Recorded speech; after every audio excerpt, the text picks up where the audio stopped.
आउँदा च्यालेन्जेसहरू आउँदा अप्ठ्याराहरूलाई चाहिँ उनीहरूले चाहिँ सामना गर्न सक्नु यही सेरोफेरोमा रहेर मैले आफ्नो भनाइमा राख्न गइरहेको छु। र अहिले डिजिटल के आइसिटी डे भएको हुनाले चाहिँ एउटा चाहिँ स्लोगन मैले यो पहिले पनि एक ठाउँमा भनेको थिएँ र गो डिजिटल तर आइसिटी फर एजुकेसन, किनभने एजुकेसन नभइकन सम्भव छैन, तर एजुकेसनलाई इम्पावर गर्नको लागि आइसिटी चाहिन्छ। So ICT for the education, at the same time आइसिटीलाई पनि अलिकति इम्पावर गर्नको लागि एजुकेसन चाहिन्छ।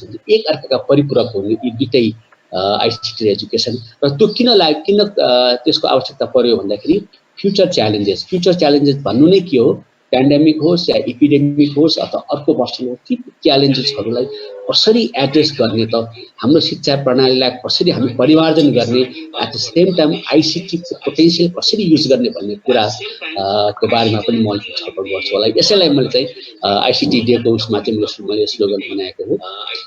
अब यो कोभिड-19 अलिकति मैले वार्म अपको लागि कोभिड-19 किन भयो, कसरी भयो भन्दाखेरि हामीले सबभन्दा ठुलो हामीले के गर्यौँ भने हामीले ठुलो चाहिँ अपराध नै गर्यौँ। कसको लागि भने प्रकृतिको लागि। हामीले आफ्नो स्वार्थको लागि, हाम्रो आफ्नो विकासको लागि प्रकृतिको नियमहरू, प्रकृतिका गाइडलाइनहरू, प्रकृतिका सिद्धान्तहरूलाई हामीले कहिले पनि चाहिँ हामीले गहिरो भएर सोचेनौँ। प्रकृतिलाई के भइरहेछ भनेर कहिले पनि सोचेनौँ।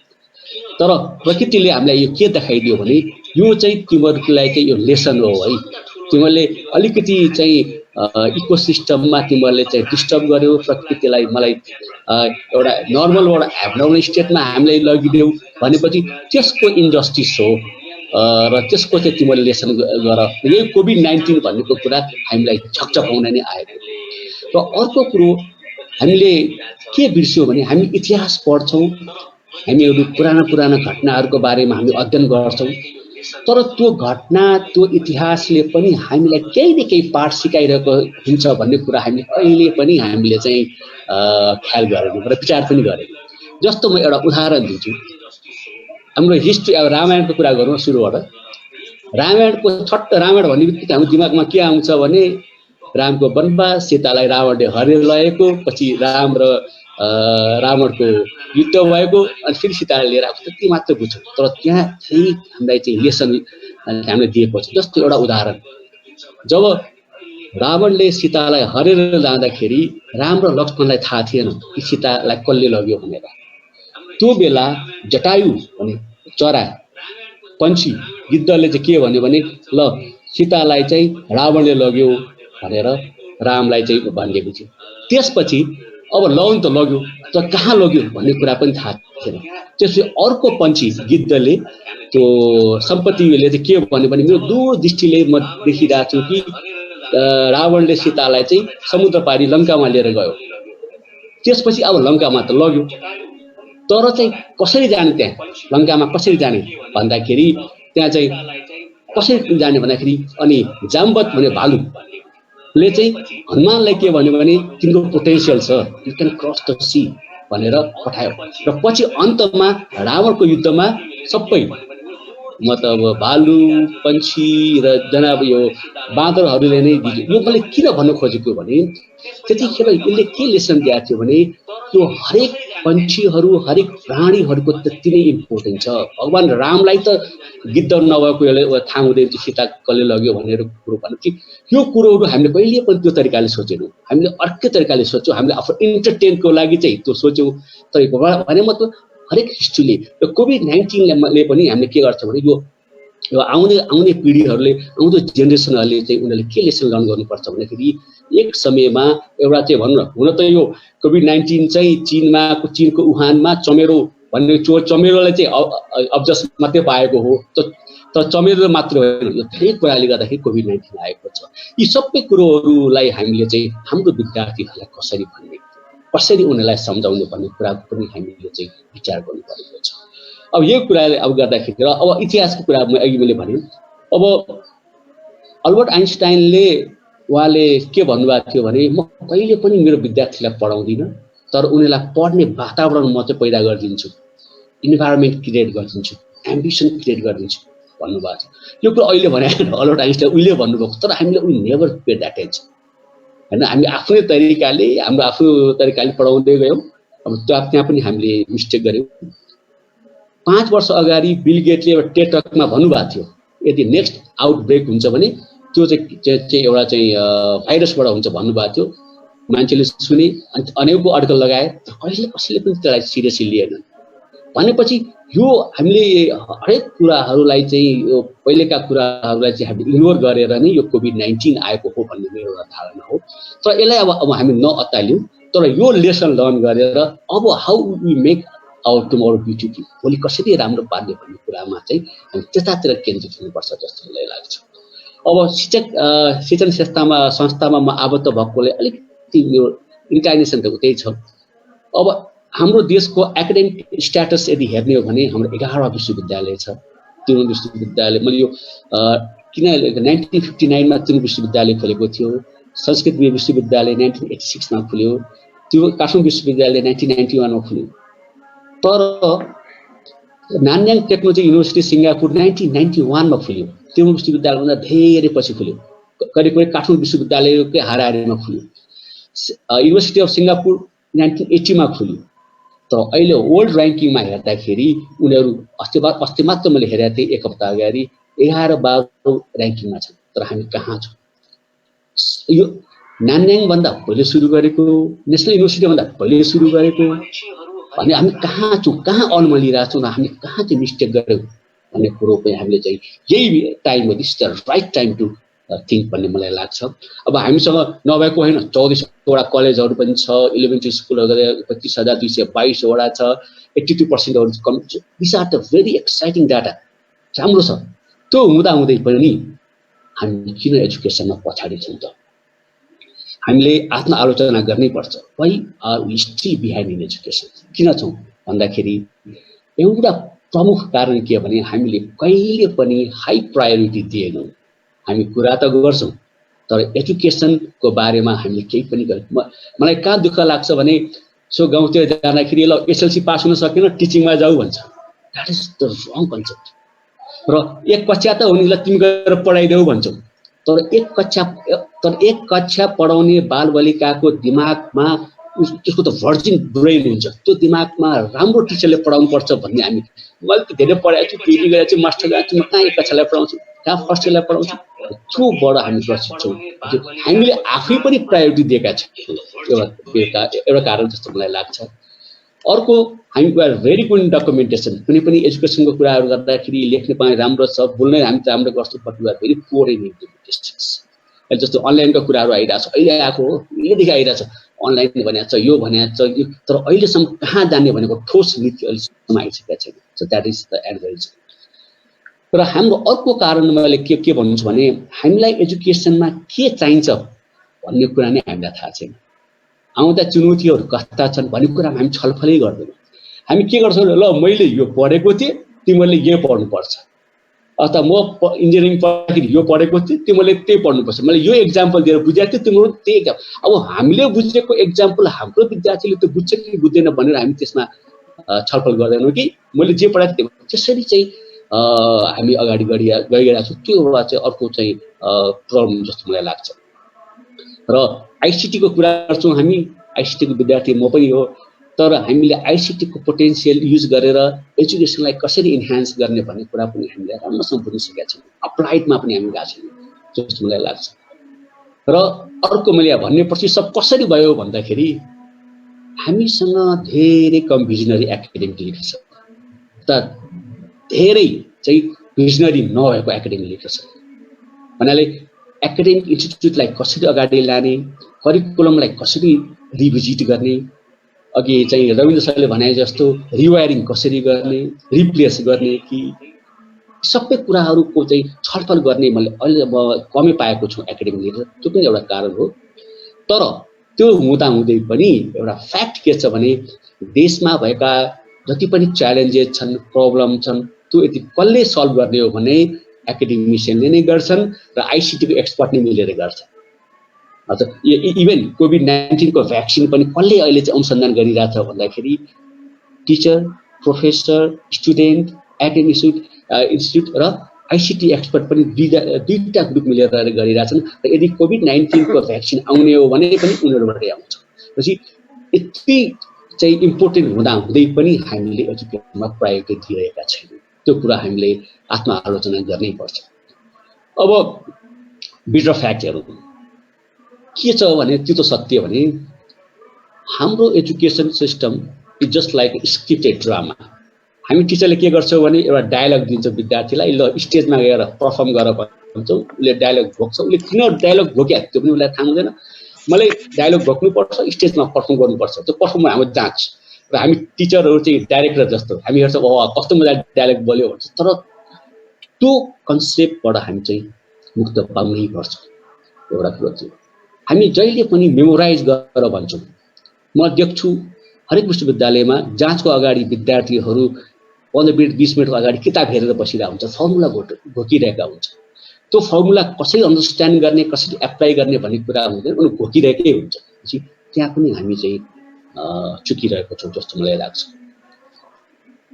तर त्यो हुँदा हुँदै पनि अहिले मैले भने हाम्रो जीवनमा जति पनि एडभर्स सिचुएसन आउँछ त्यसले हाम्रो पोटेन्शियल, हामी भित्रको पोटेन्शियल हामीले आफै थाहा नै छैन।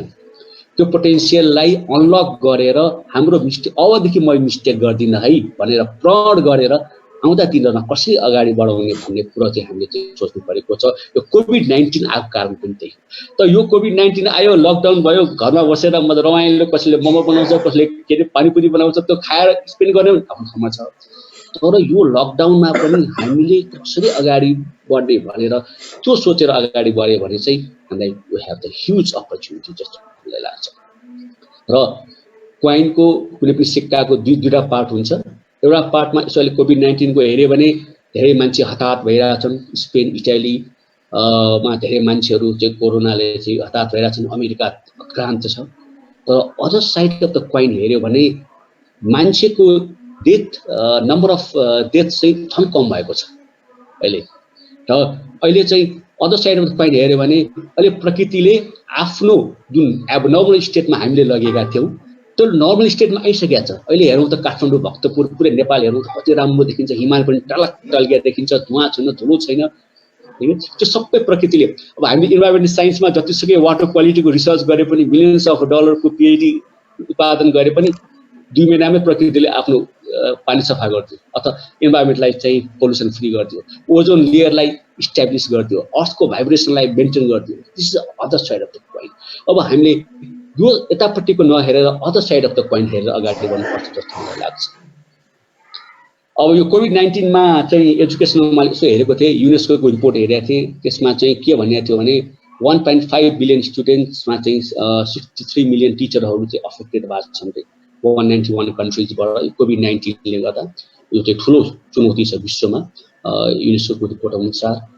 र अर्को हामीले अहिले मैले सानो भनेको थिएँ, the world after COVID-19 will be entirely different. Education section पनि entirely different हुन्छ, business entirely different हुन्छ, medical science entirely different हुन्छ, jurisdiction entirely different हुन्छ। त्यो डिफरेन्ट को रियलाइज चाहिँ हामीले गर्नै पर्छ। त्यो डिफरेन्ट भइसकेपछि ला यो पहिले नै गरे हुन्थ्यो भनेर त्यो चाहिँ पस्ताउनु भन्दा अहिले नै हामीले चाहिँ गम्भीर तरिकाले चाहिँ कस्तो किसिमको होला भनेर त्यो विचार चाहिँ गर्नुपर्छ जस्तो मलाई लाग्छ। र अहिले मलाई यो भन्नै पर्ने छ कि मलाई कता कता म देख्दाखेरि जुन म अनलाइन एजुकेसनको कुराहरू गर्छन्, अनलाइनको एजुकेसनको चाहिँ भ्रम कति के छ भने यो अनलाइन एजुकेसन भनेको अहिलेको करिकुलमलाई ठ्याक्क डिजिटाइज गरेर राख्ने मात्रै होइन। यो भ्रमबाट हामीले मुक्त हुनै पर्छ। किनभने अनलाइन एजुकेसनको आफ्नै प्रिन्सिपल छ, आफ्नै गाइडलाइन छ, आफ्नै फिलोसफी छ। त्यो हामीले ध्यान दिनै पर्छ जस्तो मलाई लाग्छ। र त्यसपछि अघि मात्रै भने मैले अब आउने जेनेरेसनलाई कसरी इक्विप बनाउनु पर्छ, कसरी परिमार्जन गर्नुपर्छ भन्ने कुरा पनि गर्नै पर्छ। म एउटा फेरि ठक्कमा भनिहालौँ, प्राय हाम्रो चाहिँ युनिभर्सिटीहरूको इन्जिनियरिङको कोर्सहरू धेरै छ। म पढाउने काठमाडौँ विश्वविद्यालयमा पनि 143 क्रेडिट छ। यो 143 क्रेडिट 4 इयर्समा पढाउनु धेरै गाह्रो हुन्छ। वास्तव स्ट्यान्डर्ड 120 हो, 125 सम्म हामी जान सक्छौँ। म डिपार्टमेन्ट हेड हुँदाखेरि मलाई अमेरिकाको 3-4 युनिभर्सिटीबाट आउँथ्यो, तिम्रो स्टुडेन्टले 143 क्रेडिट 4 इयर्समा पढेछ, हाउ इट इज पोसिबल भनेर चाहिँ त्यो उनीहरूको जिज्ञासा हुन्छ। पछि यो सबै कुरोहरू चाहिँ हामीले अहिले चाहिँ डिजिटाइज गरेर राख्ने हैन, त्यो कुरा पनि हामीले चाहिँ गम्भीर भएर सोच्नुपर्छ जस्तो मलाई लाग्छ। र कोभिड-19 को चाहिँ learning how to learn, adapting the changing environment भन्ने कुराहरूको बारेमा चाहिँ हामीले विद्यार्थीहरूलाई भन्नुपर्छ, जुन एजुकेसन जानुपर्छ। र मैले यो किन मैले हाइलाइट किन गरेको भने यो ब्रेकडाउन, यो जुन अहिले लकडाउनमा म कतिपय विद्यार्थीहरूलाई यसो के छ त्यो हालखबर भन्दाखेरि सर एकदम बोर भइरहेछ, एकदम टाइम काट्नै मुस्किल छ भन्छ भन्दाखेरि मलाई कता चसक्क पोलेर आउँछ। अहिले यङ जेनेरेसनहरूले त्यस्तो भन्छन् भने हाम्रो फ्युचर के होला कन्ट्रीको? किनभने अहिले इन्टरनेट त ब्लक भएको छैन, गुगलले त सटडाउन गरेको छैन सर्भर, युट्युबले त बन्द भएको छैन, त्यस यति इन्फर्मेसनको महासागर भएको ठाउँमा उनीहरूले चाहिँ किनभने तर त्यो किन भयो भन्दाखेरि त्यो ब्लेम फेरि मैले आफैलाई लाएँ। किनभने एज ए टिचर हामीले कहिले पनि उनीहरूलाई कसरी सिक्ने भन्ने नै सिकाएनौँ, कसरी घोक्ने मात्रै भन्यो। यु नेभर टट देम हाउ टु लर्न।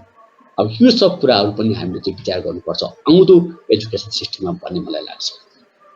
अब हेरौँ बिग च्यालेन्जेस र ह्युज अपर्च्युनिटी के छ भने अबको एक्जिस्टिङलाई नभए रिभेजिट एजुकेसनको स्ट्रेन्थलाई युज गरेर अबको कोभिड-19 अथवा कोभिड-20 अथवा कोभिडको चाहिँ अर्को भर्सनलाई कसरी एड्रेस गर्ने भन्ने कुरोको एउटा बिग च्यालेन्जेस छ, at the same time opportunity पनि छ भन्ने कुरा मैले यहाँ सेयर गर्न चाहेँ।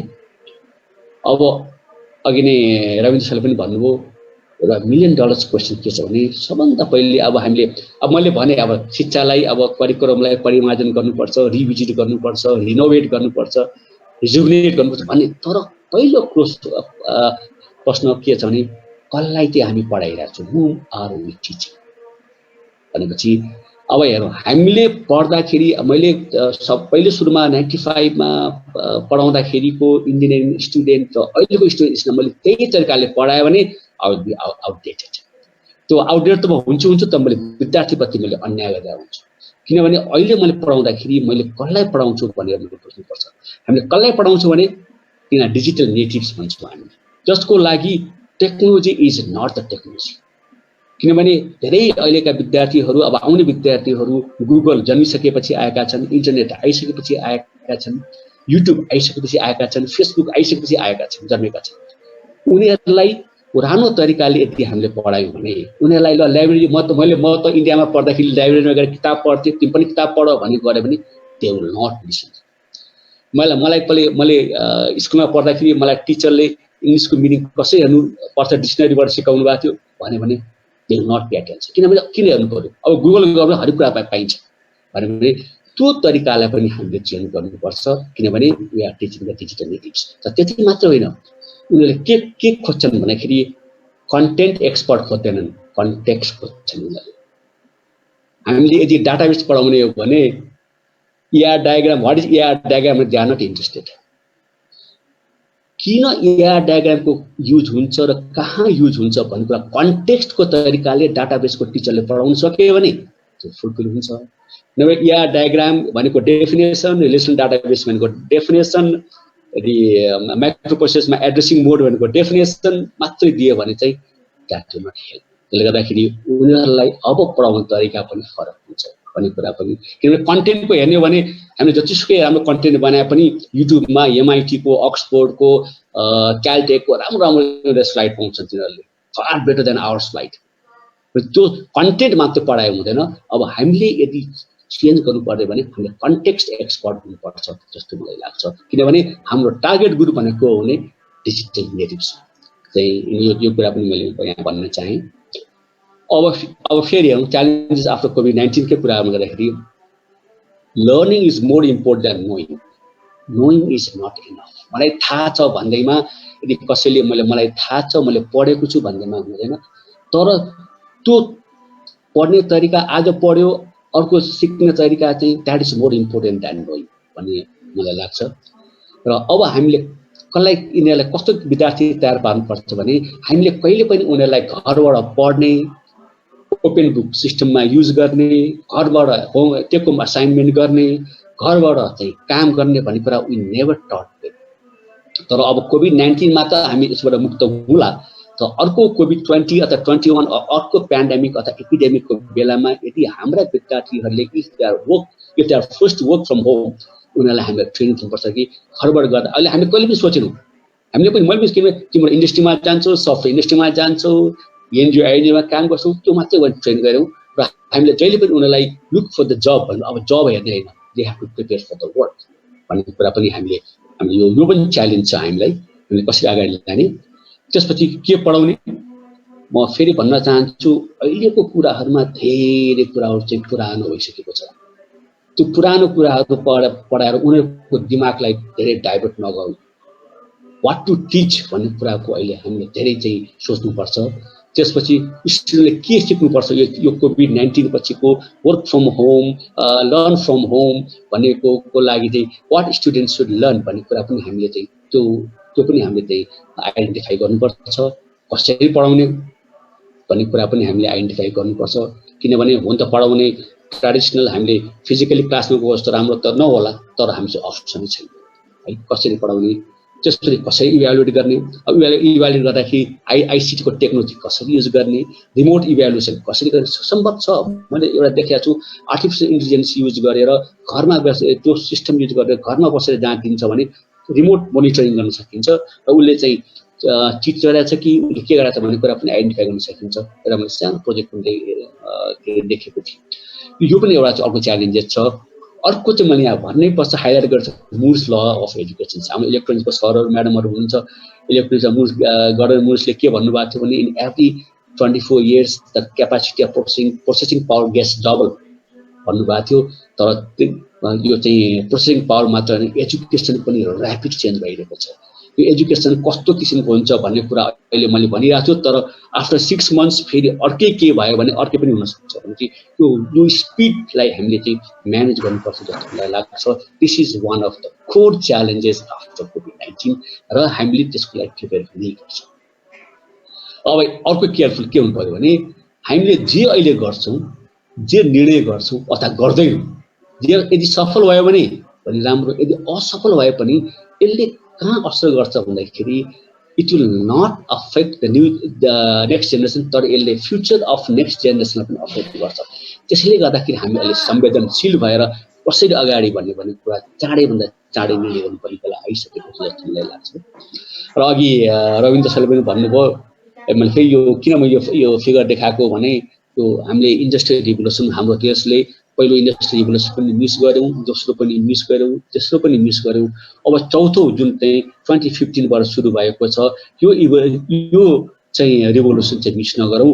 र यो रिभोल्युसनमै धेरै सोल्युसनहरू छ कोभिड-19 पछि भन्ने कुरा पनि मैले यहाँ चाहिँ भन्न चाहेँ यो अघि जसले धेरै कुरा भनिसक्नु भएको छ यसमा अब एउटा कुरा चाहिँ मैले यहाँ भन्नै पर्छ फेरि यो हामीले के कुरा याद गर्नु पर्यो भन्दाखेरि जुन युनिभर्सल फोर्सेस यो अहिले कतातिर युनिभर्स गएको छ अथवा के छ कसरी अफेक्ट छ भन्दाखेरि एउटा फोर्स ग्लोबलाइजेसन अहिले ग्लोबलाइजेसनको लागि हामी इग्नोर गर्नै सक्दैनौँ हामी हाम्रो देशलाई माया गर्छौँ we love our country we love our society हैन र ग्लोबलाइजेसनलाई पनि हामीले इग्नोर गर्न मिल्दैन किनभने अहिले आइटीको कुराहरू गर्दा मैले जुन आर्टिफिसियल इन्टेलिजेन्सको जसरी म प्रोमोट गरेको बेलामा मलाई धेरै सर म्याडम र धेरै चाहिँ शिक्षा मन्त्रालयको सरहरूले पनि के भन्नुहुन्थ्यो भने अरू पनि सरहरूले मनिष तपाईँले के कुरा गरे अहिले कर्णाली जानुहोस् त त्यहाँ वाइफाई छैन तपाईँ यता दार्चुला जानुहोस् त त्यति कनेक्टिभिटीको प्रब्लम छ तपाईँ एआईको कुरा गर्नुहुन्छ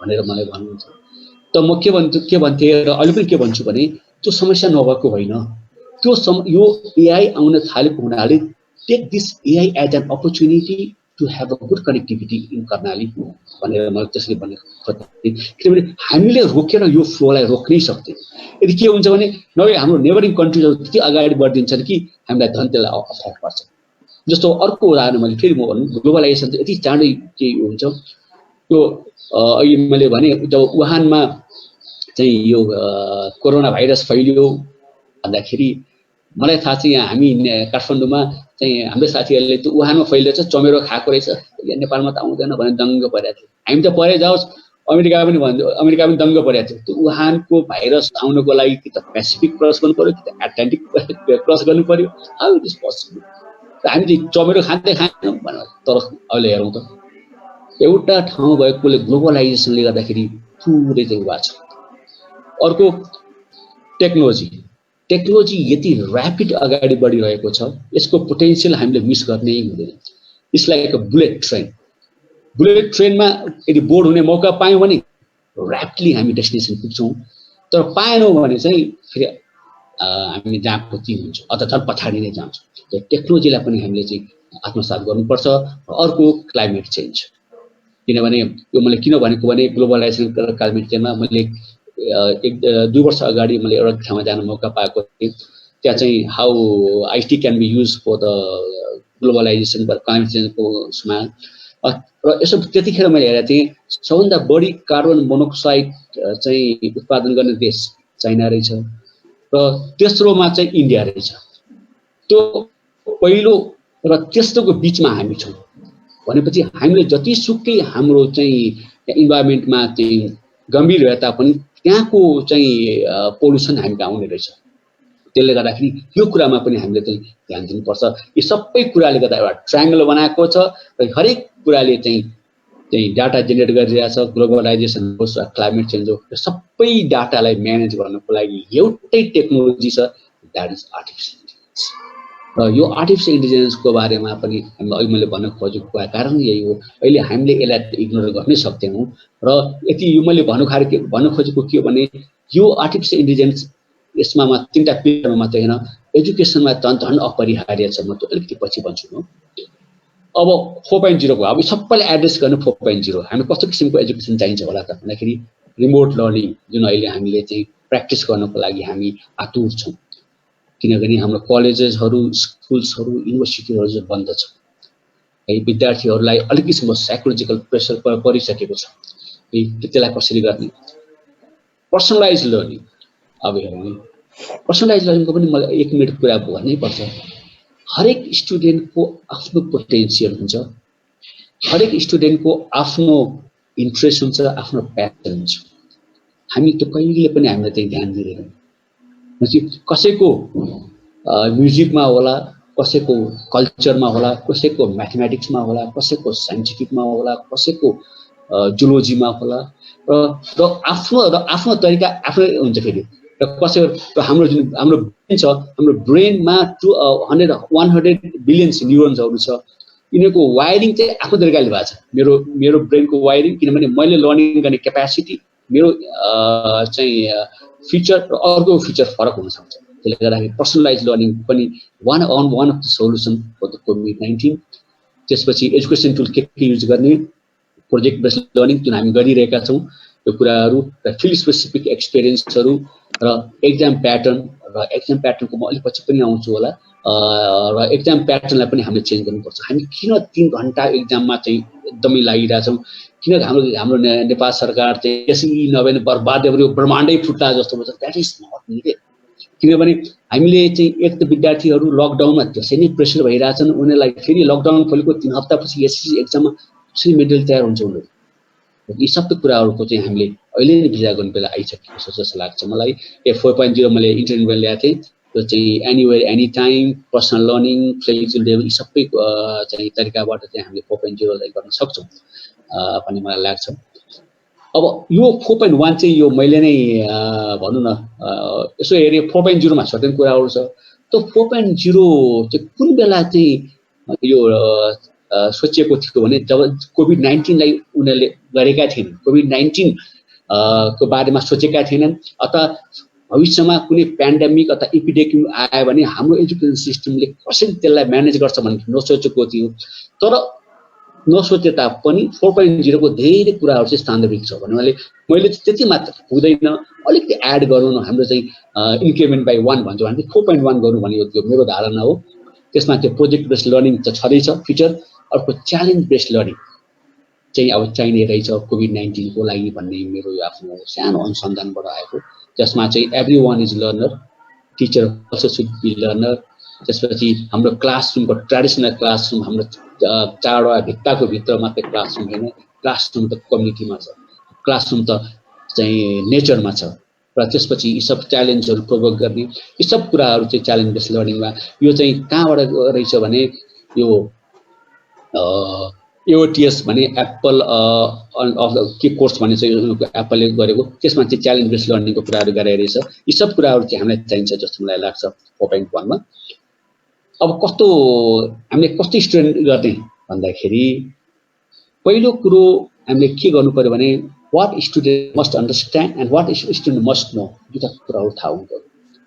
उनीहरूले के थाहा नपाइ हुँदैन, उनको फाउन्डेसन के हो, त्यसपछि अथवा उनीहरूले के चाहिँ थाहा हुनु जरुरी छ यो कुरालाई पनि हामीले अब आउँदो एजुकेसनमा चाहिँ इम्बेडेड गर्नुपर्छ जस्तो मलाई लाग्छ।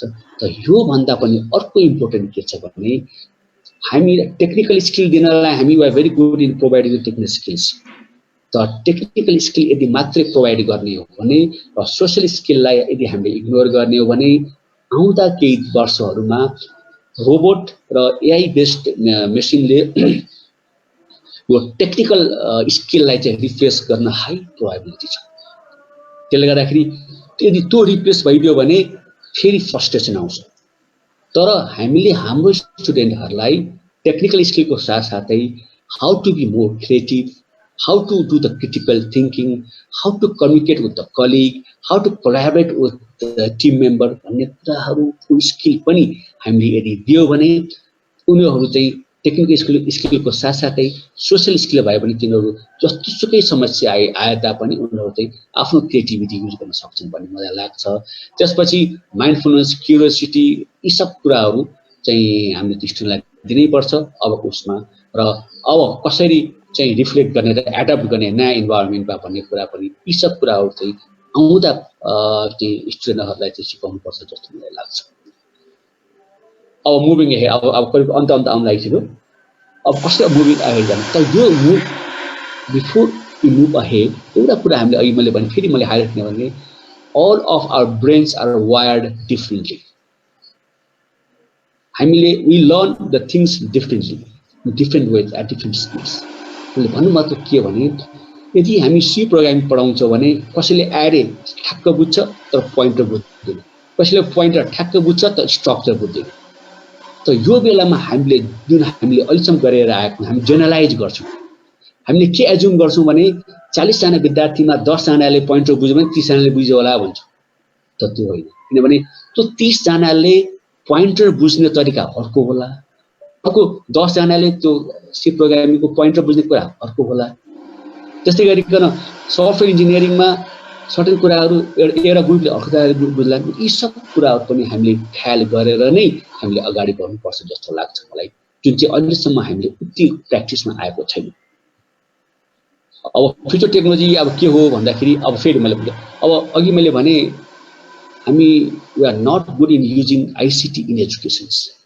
र हामी टेक्नोलोजी हामीले चाहिँ कसो भने टेक्नोलोजी पनि गोल ओरिएन्टेड हुनु पर्यो। के को लागि टेक्नोलोजी आएर त्यसपछि म युज गर्छु भन्ने होइन। र मलाई यो निड छ, मेरो यो गोल छ, मेरो यो अब्जेक्टिभ छ, त्यसको लागि कुन चाहिँ टेक्नोलोजीको पोटेन्सियल युज गर्नुपर्छ है भनेर गोल ओरिएन्टेड टेक्नोलोजी हुनुपर्छ जस्तो मलाई लाग्छ।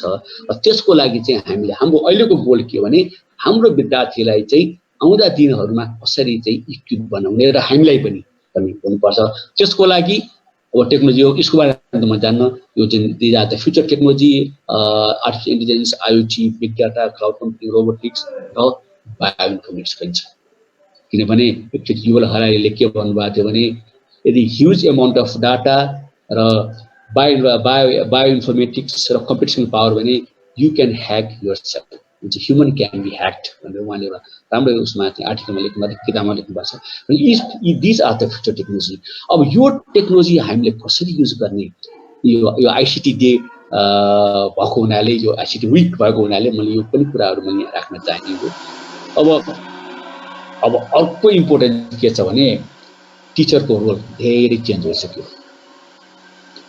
अघि नै मैले भने कन्टेक्स्ट र कन्टेन्ट, अघि नै भने we have to be the context experts, we have to be the story teller. हामीले चाहिँ ठ्याक्क त्यो कुरा हामीले चाहिँ पढायो भने त्यो खासै त्यसले चाहिँ इम्पोर्टेन्ट दिएर जस्तो मलाई लाग्दैन।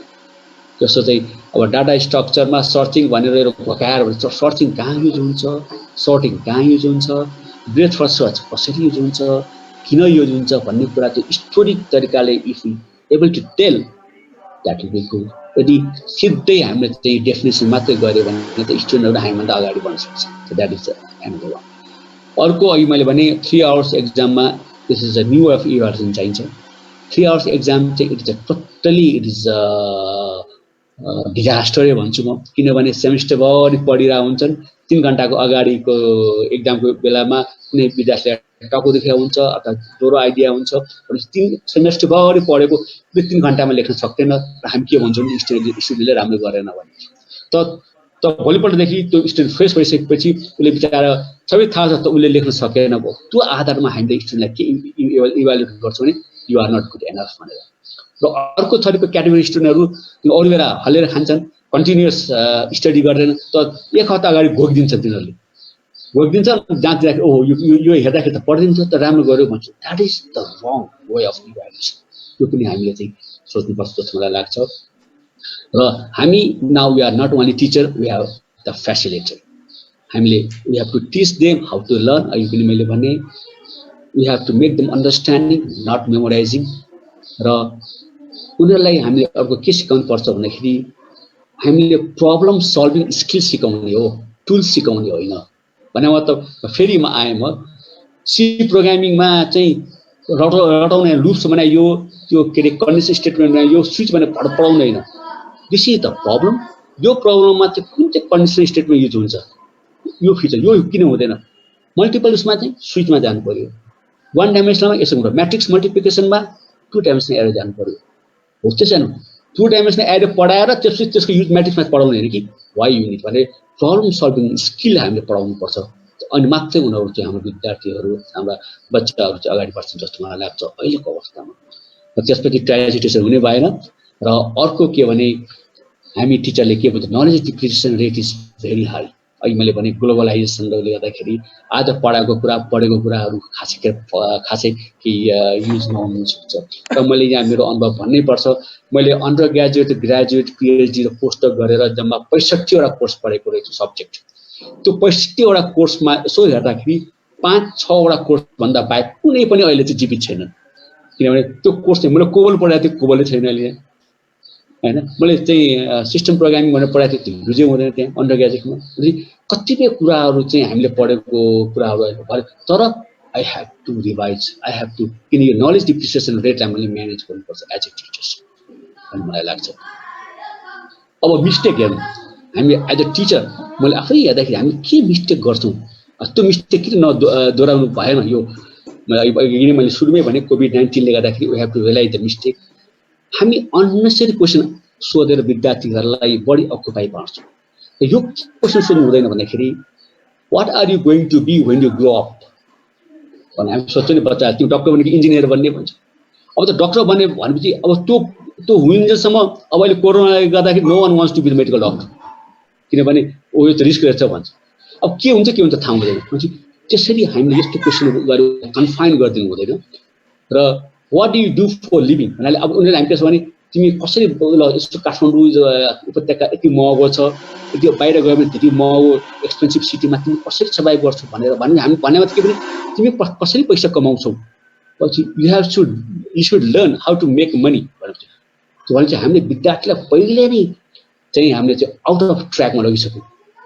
यस्ता किसिमको क्वेसन जुन मै पनि सोध्ने गर्थेँ, अब चाहिँ हामीले we have to stop asking this such questions. तर के क्वेसन सोध्नुपर्छ भन्दाखेरि how are you going to be when you grow up, तिमीले कसरी आफूलाई म्यानेज गर्छौ, what is your passion, how you make your passion more productive, कसरी गर्छौ, कसरी how can you use your passion for the country betterment, कन्ट्रीको लागि तिमी के गर्छौ।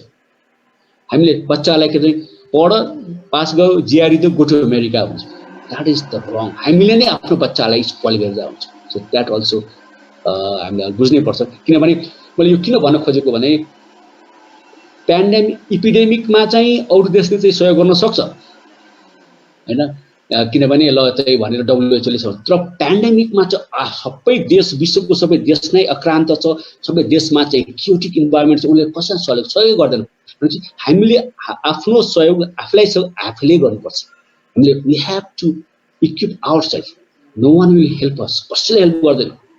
अर्को चाहिँ पेन्डेमिक यदि आइदियो भने हो भुइँचालो आयो बेलामा त अन्त आएको भुइँचालो हामीको आएको अलिअलि हामीले हेल्प भएको थियो तर यो बेलामा चाहिँ we should not expect the help from the other country हामीले हाम्रो स्टुडेन्टहरूलाई पहिलेदेखि हामी के ट्रेन गर्नुपर्ने डु फर आवर कन्ट्री भनेर त्यो कुरा चाहिँ हामीले चाहिँ गर्नुपर्छ भन्ने लाग्छ र this is the mistake that we do हामीले चाहिँ र अर्को चाहिँ ग्लोबल फ्लोजमा तिम्रो एटिट्युड के हो र how you dispose are you to learning from them कसरी तिमी सिक्छौ कसरी सिक्ने भन्ने कुराहरू चाहिँ हामीले चाहिँ सिकाउनुपर्छ अदरवाइज अरू क्वेसन मिस्टेक हामीले चाहिँ गर्नु हुँदैन जस्तो मलाई लाग्छ र कसरी तिमीलाई आफूलाई प्रोटेक्ट गर्छौ र कसरी तिमीले चाहिँ आउँदा दिनहरूमा चाहिँ तिमीलाई चाहिँ च्यालेन्जेसहरू छ भने हाउ डु एड्रेस भन्ने कुरा पनि हामीले चाहिँ वी हेभ टु भने सबै कुराहरू मैले कहाँबाट चाहिँ लेख्न पुगेको भने त्यही COVID-19कै कन्सिक्वेन्सेसहरू पेपरहरू पढ्दा पढ्दै these are the things that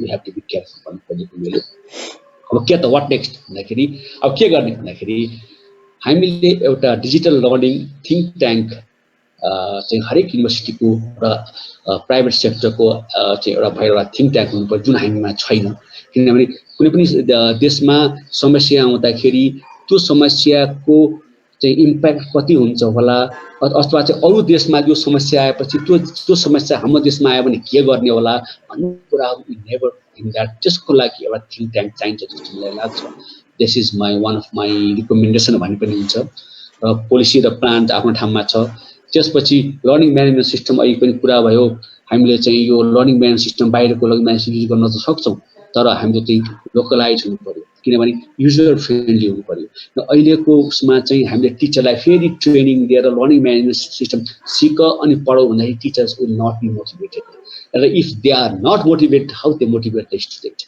हजुर मैले भन्न खोजेँ के भने अब जस्तो फेसबुकमा हेरौँ फेसबुकमा कसैले पनि फेसबुकको म्यानुअल हेरेन होला कसैले पनि फेसबुक सिकेन होला how to use the Facebook कसैले गुगल गरेन होला आफै सिक्यो किन it is so user friendly चाहे त्यो सिनियर सिटिजन होस् चाहे त्यो यङ किड्सहरू होस् चाहे त्यो नन टेक्निकल मान्छे होस् त्यो फेसबुक सिक्नको लागि इन्जिनियर हुनु परेन थिएन आइटी हुनु परेन जसले पनि सिक्न सक्छ किन सो युजर फ्रेन्डली हाम्रो लर्निङ म्यानेजमेन्ट सिस्टम पनि यदि हामी इफ वी हेभ डिसाइडेड हाम्रो लर्निङ म्यानेजमेन्ट टिचरले आफै सिकोस् आफै रमाइलो गर्न सकोस् त्यस्तो किसिमको लर्निङ म्यानेजमेन्ट सिस्टम हुनुपर्छ जस्तो मलाई लाग्छ अन्यथा उनीहरूलाई टेक्निकल चाहिँ हडल छोडिदिनु भने यो सिस्टमले त्यस्तो सिस्टमले खासै काम गर्छ जस्तो मलाई लाग्दैन तर यो म भन्ने गर्छु हाम्रो कुनै पनि विश्वविद्यालय र स्कुलहरूमा चाहिँ डिपार्टमेन्ट अफ फ्युचरोलोजी भन्ने छैन किनभने त बाहिर चाहिँ छ किनभने त्यसले के गर्छ भने बायोटेक्नोलोजीमा कस्तो किसिमको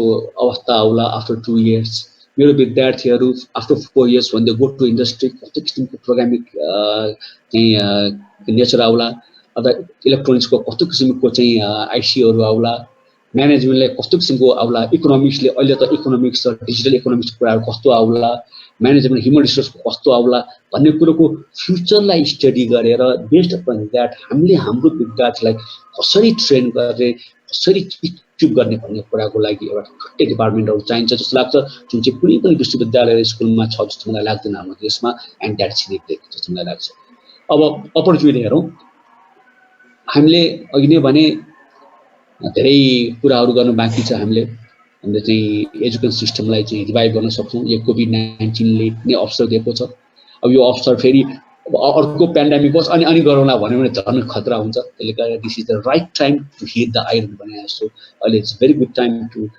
रिभाइभ आवर एजुकेसन सिस्टम्स त्यसपछि SDG 4 मा के भनिएको छ भने quality education and life long learning र क्वालिटी एजुकेसन चाहिँ हामीले कसरी चाहिँ हामीले दिने भन्ने कुरा पनि दिन्छ अपर्च्युनिटी मैले अलिकति फेरि 10-15 सेकेन्ड भनिहाल्नु लाइफ लङ लर्निङको बारेमा किनभने यो पनि अपरिहार्य छ अहिले COVID-19 पछि किनभने विचार गरौँ हाम्रो विद्यार्थीहरू 22 वर्ष 23 वर्ष 24 वर्षमा चाहिँ ग्रेजुएट भएर जान्छ र 23 वर्षमा युनिभर्सिटीको डिग्री लिएर गएको विद्यार्थीहरू 60 वर्षसम्म काम गर्छ तर 23 वर्षमा पढेको कुरा जब ऊ 40 वर्षको हुन्छ त्यो कति धेरै कुराहरू चाहिँ अब्सोल्युट भइसकेका हुन्छ तर उसले यदि आफूलाई अपडेट गरेन र फेरि लर्निङ गरेन भने 40 वर्षपछि हाम्रो विद्यार्थीहरू नेक्स्ट विद्यार्थीहरू चाहिँ रिप्लेस हुन्छ यसरी चाहिँ जुन ऱ्यापिड चेन्ज भइरहेछ एक्सपोनेन्सियली जुन चेन्ज भइरहेछ त्यसको बेला त्यस्तो अवस्थामा कसरी लाइफ लङ लर्निङले चाहिँ युज गर्ने भन्ने कुरा पनि हामीले सोच्नुपर्छ किनभने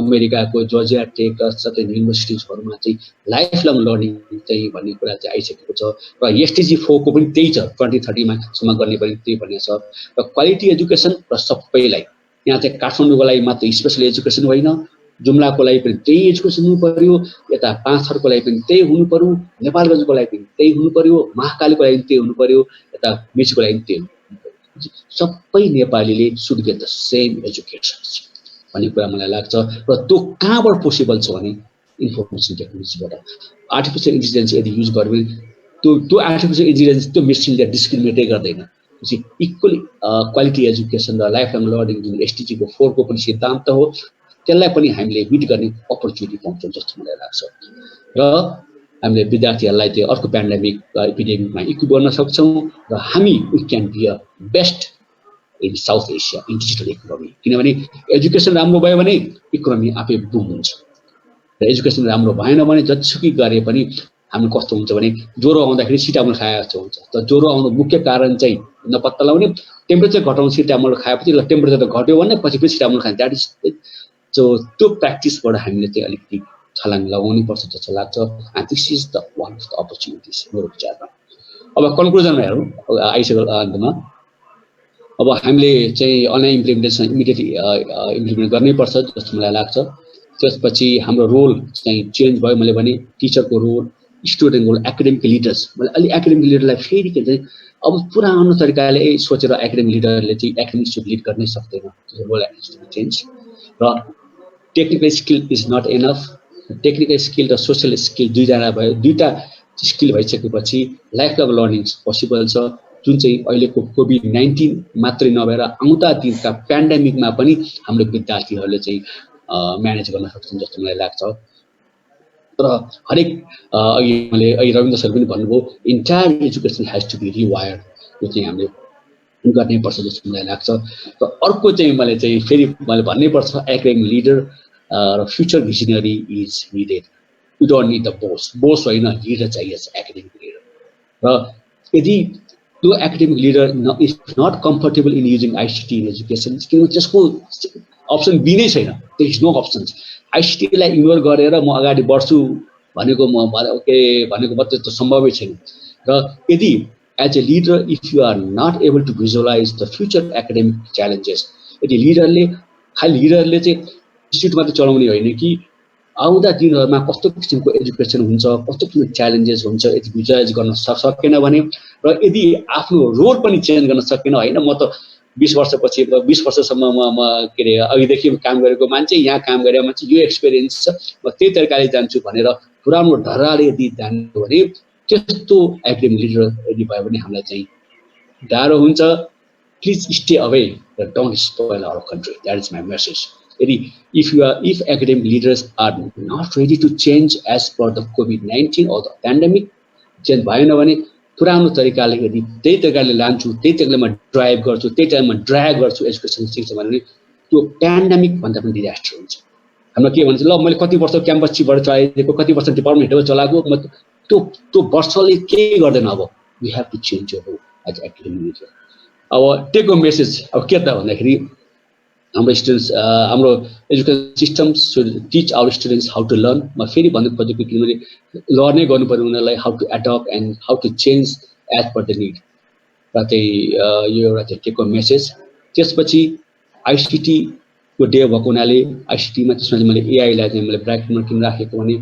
अहिले चाहिँ यो मैले त्यसै भनेको होइन I have red one article made in China articles AI strategy in education in China त्यो मैले पढेको छु त्यो धेरै अगाडि बढिसक्यो चाइनामा र त्यति मात्र होइन चाइनामा चाहिँ यो पेन्डेमिक आउनुभन्दा पहिले नै 32 वटा चाहिँ युनिभर्सिटीहरूमा ब्याचलर अफ आर्टिफिसियल इन्टेलिजेन्स भन्ने कोर्स गरेको सुरु गरिसकेका थियो हामी पनि सुरु गरौँ न भन्दाखेरि यहाँ नो वान पेड एटेन्सन र अब इट्स द राइट टाइम र त्यो किनभने हामी चाहिँ यो पेन्डेमिकको लागि चाहिँ एड्रेस गर्नको लागि हामीले यो पनि ट्राई गर्नुपर्छ र अर्को अलिकति तितो होला त सत्य कुरामा के भन्छ भने त्यो स्टेडियममा बसेर मात्र हुँदैन यदि फुटबलमा गोल गर्ने हो भने ग्राउन्डमा जानै पर्छ सेन्टर चलाउनै पर्छ म त लड्छु कि ग्राउन्डमा मेरो के अरे लुगामा हरियो घाँसको धुलो लाग्छ कि भनेर डराउनु हुँदैन until unless we go to the ground and play cannot get succeed त्यसले गर्दाखेरि यो अनलाइन एजुकेसनमा अथवा कोभिड-19 पछिको चाहिँ एजुकेसनलाई रिभाइभ गर्नुको बेलामा चाहिँ हामी we have to do immediately भन्ने मैले खोजे यति भन्दै थ्यांक यू भेरी मच यतिमा सक्यो नमस्कार thank you very much Manish sir